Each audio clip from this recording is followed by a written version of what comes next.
değerli alimimiz hürmetli Arif Bəy Rəhimoğlu'nu çağırırıq ki, danışıqlarla bağlı mənəvi söhbətlərini bizə çatdırsın.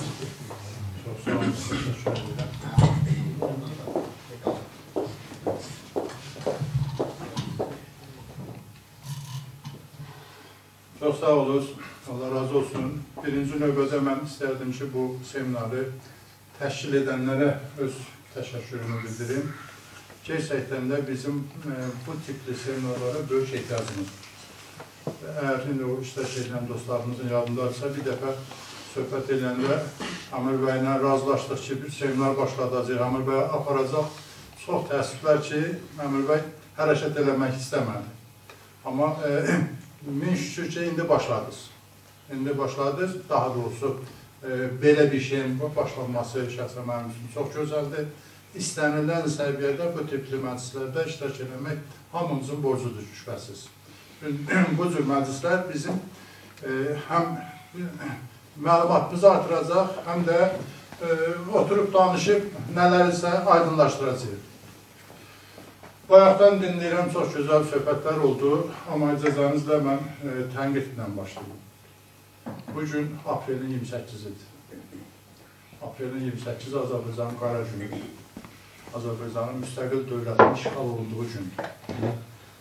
1920-ci ildə 92 il bundan qabaq müstəqil Azərbaycan Cümhuriyyəti Bolşevik işğalçılar tərəfindən işğal edildi. Müstəqilliyimizə son qoydu. Dünən ayın 27-sində parlamentimiz hakimiyyətin təhvil verilməsi ilə bağlı rəsmən qərar qəbul elədi. 28-i Bolşevik hakimiyyəti işə başladı. Və 92 il bundan qabaq Azərbaycan istiqlalı sadəcə və sadəcə ürəklərə yeni gerçəklikdən uzaqlaşdı. Və əgər biz bu gerçəkliyi unutsaq, sağ əlimizin ağrısını sol əlimiz bilməsə, sol gözümüzün ağrısını sağ gözümüz bilməsə, Güney Azərbaycanda heç bir şey demək olmaz. Çünki Azərbaycan özü öz dərdindən öyrənmirsə, kimin dərdindən öyrənəcək? Azərbaycan özü öz tarixindən öyrənmirsə, kimdən nə öyrənəcək? Mütləq və mütləq deyək ki, özünün düşdüyü palçığa bir daha düşməlidir. Kuzeydə düşülən palçığa güneydə də düşülməlidir. Niyə? Bu cür olursa. Əgər biz bir dəfə o palçığa düşmüşüksə, ağlımız olsun. İkinci dəfə də düşmüyor palçığa. O da nə idi? 20-ci ildə bizi müstəqil dövlətimizi əlimizdən aldılar, bizə federasiya verdilər. İndi nəzir bəzilər istəyir ki, İranı federativ əsasda qursunlar. Nədir o federasiya? Müstəmləkəçiliyin başqa bir variantı. Müstəmləkəçiliyin müxtəlif formalarda olur. Deyirsən ki, bu formadan uzaqlaş, o formanı qəbul edir. İkisi də müstəmləkəçilik. Sadəcə biz bu müstəmləkəçiliyin yahut istimar deyirlər, ən doğrusu sömürgəçilik terminidir ki, bu sömürgəçiliyin bəlalarından uzaqlaşmalıyıq. Bu bəlalar nə qədər qalırsa, Azərbaycanın quzeydə, güneydə dediyiniz rəqəmlərdən 1000 dəfə pis vəziyyətlərə düşəcəklər. 1000 dəfə pis vəziyyətlərə. Bayaqdan ki, sayırdınız orada, eyni şeylər Azərbaycan quzeyində də yaşanır. Daş kəsənin filizi dünyanın ən nadir filizlərindən birisidir. Ən nadir metallardır. Hamısını yığırlar, torpağı daşıyırlar Rusiya, təyyarə qayrılmasında istifadə edirlər. Təyyarə düzəldilməsində Ruslar daş kəsən filizindən istifadə edirlər 90 il boyu. Və yaxud Kəlbəcərin qızılı, Naxçıvanın qızılı, nə bilim, Haranın qızılı, hamısı getdi Rusiya. Torpağımızı torba ilə daşıdılar. Və sadəcə xam mal mədənidir. Xam mal mədənindən uzağa getmirdik. O boyda dünya neftinin yarıdan artığını verən Azərbaycan dövləti dırnaq arasında, amma neftə həsrətidir, işığı yoxdur. Elə bir müstəmləkə sistemidir ki, içi özümüzü yandırırdı, çölümüz özgəni. Elə düşünürlər ki, sosializmdə xoşbaxt yaşayırlar da. Amma demirlər ki, heç bir zaman federativ dövlətdə sənin müstəqilliyin yoxdursa, sən köləsən, öz azadlığından danışa bilməzsən. Azərbaycanın iynənin ucu o ixtiyarı yoxdur ki, hansısa bir dövlətdən, hansısa bir müqavilə bağlasın, yaxud bir söz danışsın. 1922-23-cü illərdə Nəriman Nərimanov istədi ki, Azərbaycan neftindən hansısa bir dövlətə versin, Azərbaycan üçün taxıl alsın, gəlsin. Ta Lenin başda olmaqla az qala bütün Sovet dövləti Nərimanovu xainliklə təqsirləndirdi və Azərbaycana qarşı az qala cahad edildi. Ki, sən nə ixtiyarın var ki, sən nefti verib Azərbaycana taxıl gətirəsən. Bəli, buydu. Bizim federasiyamız buydu.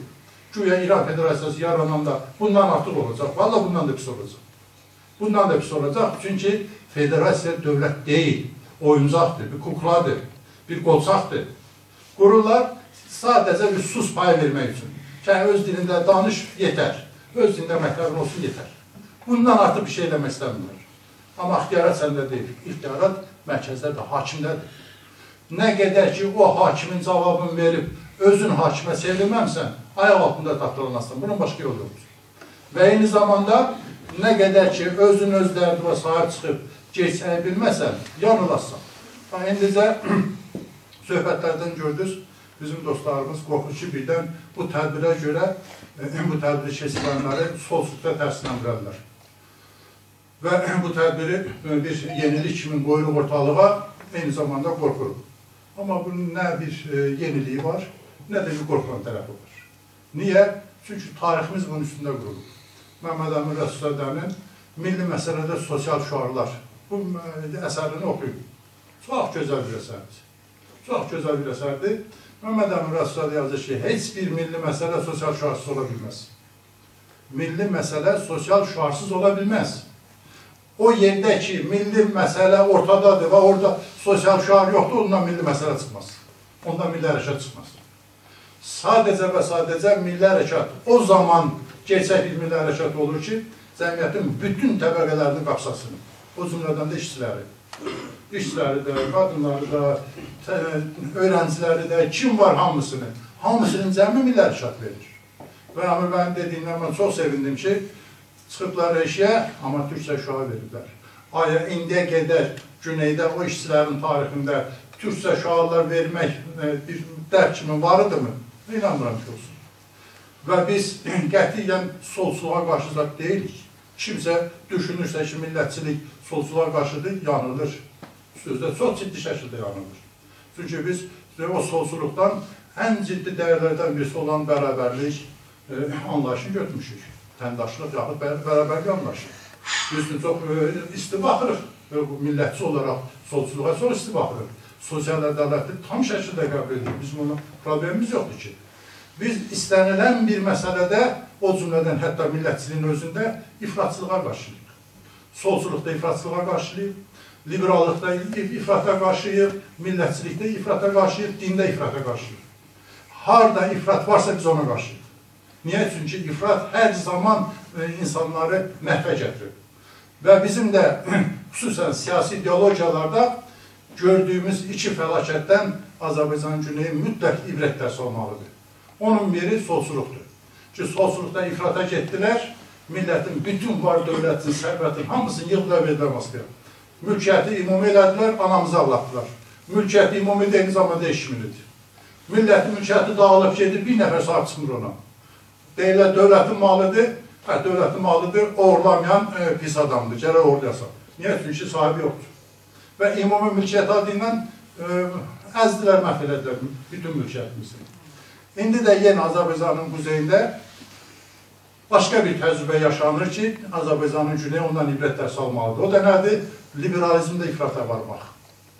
Ki, liberalizmdə ifrata varmaqda azadlığı, insan haqlarını, bazar iqtisadiyyatını, sərbəst ticarəti dedilər və hər şey ifrat dərəcədə mərkəzləşdirdilər. 3-5 oğrunun əlində, başda oturan oğrunun, prezident dedikləri İlhamda başda olmaqla və millətçi sərvətini başladılar mənimsəməyə, zəbt eləməyə və bunun da səbəbinə indi Azərbaycanda bir vəhşi kapitalizm var. Liberalizmin ifrat dərəcəsi vəhşi kapitalizmi verir. Və vəhşi kapitalizm millətin evin yıxmaqdan uzağa gedə bilməz. Və labidən də biz millətçi olaraq buna qarşıyıq. İstər millətçilik olaraq bu ifrat liberalizm, istərsə də ifrat solçuluq. Bunlara qarşı. Bəs nə istəyirik? Yenə tariximizdən öyrənməliyik. Məhəmməd Əmin Rəsulzadədən öyrənməliyik. Yazır ki, nə mütləq kollektivizm, nə mütləq liberalizm. ikisini də rədd edir və bəs nə? Bu ikisini də birləşdirən solidarizm və yaxud təsanüdçülük və yaxud indi sistemindən desək, dayanışma, milli dayanışma. Milli dayanışmanı əgər biz öyrənməmişiksə, nəzək Azərbaycanın quzeyində hələ tətbiq edə bilmirik, amma nəzəri zətdən xalq bilir, siyasilər bilir ki, bu nədir? Nəzəri zətdən bilir, praktik zətdən tətbiq edə bilmir. Onun uğrunda mübarizə gedir. Azərbaycanın güneyində isə nəinki tətbiq eləmək məsələsi qalsın qıraqda, nəzəri zəttində bilmirlər. Və bu da bizim üçün gələcəkdə böyük təhlükələr yaradacaq. Mütləq və mütləq biz onu bir dəyər olaraq öyrənməliyik, cəmiyyətimizə mal eləməliyik, çünki xilasımız, çıxış yolumuz yalnız buradadır. Əgər biz Azərbaycanın sabahına yönəlik, istər güney olsun, istər quzey olsun, vahid bir platformada, vahid bir sistem əsasında hərəkət eləməsək, mütləq və mütləq yanılacaq. O vahid planda hərəkət eləmənin də mahiyyəti birinci növbədə buradadır. Buradadır ki, biz yolumuzu doğru tutmalıyıq və təməl fəlsəfi dayağımızı doğru götürməliyik. O təməl fəlsəfi dayaqda milli təsanüddür. Elə bir milli təsanüd ki, kollektivçiliyi ilə fərdiyyətçiliyi bir ailə gətirir, bunların vəhdətindən elə bir sistem yaradır ki, burada var dövlət bir nəfərin əlində cəmləşmir. Hər kəsin xeyrinə paylaşır. Bu paylaşmanın formaları içərisində tartışma olar, yaxud müxtəlif məsələlərindən danışmaq olar. Mən düşünürəm ki, ona dair bir arizə seminer keçirilsə daha rahat danışmamız mümkündür. Amma hər halda tanış olduğunuz İsveç göz qabağındadır. Məhz həmin solidarizmin bir modelidir ki, İsveç indiki səviyyədə inkişaf edir. Bizim də yolumuz budur, bizim millətçiliyin yolu budur da. Başqa bir yolumuz yoxdur ki. Biz də cəmiyyətimiz üçün məhz bu cür bir model istəyirik. Və bu model Azərbaycanın güneyində də, quzeyində də tətbiq olunmalıdır. Bunun üçün də mütləq və mütləq biz sistem halında öz işimizə sahib çıxmalı, işimizdən öyrənməliyik. O işin içərisində də deyirəm, Məmməd Əmin Rəsulzadənin milli məsələdə sosial şüarlar ki, bizim üçün yol göstərən bir çıraqdır. Və bunu qoyun ortalığa, heç kimdən çəkinib eləməyin, işçilərin haqlarına da sahib çıxın, amma bir şərti var onun. Çıxın deyəndə pis çıxır, hamımız birlikdə sahib çıxaq. Amma bir şərti var. Nədir şərti? Biz deyək ki, Fars fəhləsinin haqqı ilə işimiz yoxdur. Fars fəhləsi keçsin, öz işi ilə məşğul olsun. Bizim məsələmiz Azərbaycan türk fəhləsidir. Azərbaycan türk fəhləsi Azərbaycan türkçəsində öz haqqını tələb edir bizim için. Yox, öz dilimizdə öz haqqımızı tələb edəmirik. Bu güneydə deyilmişimiz sərasəri bir İran təşkilatının xətti ilə nəsə eləmək istəyirik, o bizdən deyil. O bizi aparır yenə Fars şovinizminin quyruğuna bağlamalı. Biz o yoldan gedəsi deyilik. Bizi bir dəfə quzeydə o yola apardılar, bağladı Rus şovinizminin quyruğuna və düşdüyümüz quyu elə dərindir ki, hələ də çıxamırıq. Və biz o yolu görmüşük. Ona görə də bizə heç bir şovinizmin quyruğuna bağlanmaq lazım deyil. Heç bir sərasəri İran təşkilatı bizə lazım deyil. Bizə yalnız Azərbaycan təşkilatı lazım deyil. Kimsə də ki, İran deyilən yerdə ayrı-ayrı xalqlar öz haqqı uğrunda mübarizə aparır, bizim dostumuzdur. Biz onlarla işbirliyinə hazırıq. Onlarla birlikdə bu şovinist dövlətin dağıdılmasına və hər birimizin haqqının əldə olunmasına çalışmalıyıq. Amma daha duraq bir sərasəri bir təşkilat yaradaq bizlik deyil. Sərasəri işçi təşkilatı bizim məhvimizdir, milli hərəkatın məhvidir. Amma Azərbaycan milli hərəkatının tərkibində işçi hərəkatı yaranırsa, onu dəstəkləmək bizim borcumuzdur. İnşallah xeyirli uğurlu olsun. Umud edək ki, yaxın gələcəkdə nəinki bu cür seminarların sayı artsın, həm də içəri ilə müzakirələrdə bu cür seminarların sayı və əhatə elədiyi məsələlər çoxalsın. Təşəkkür edirəm.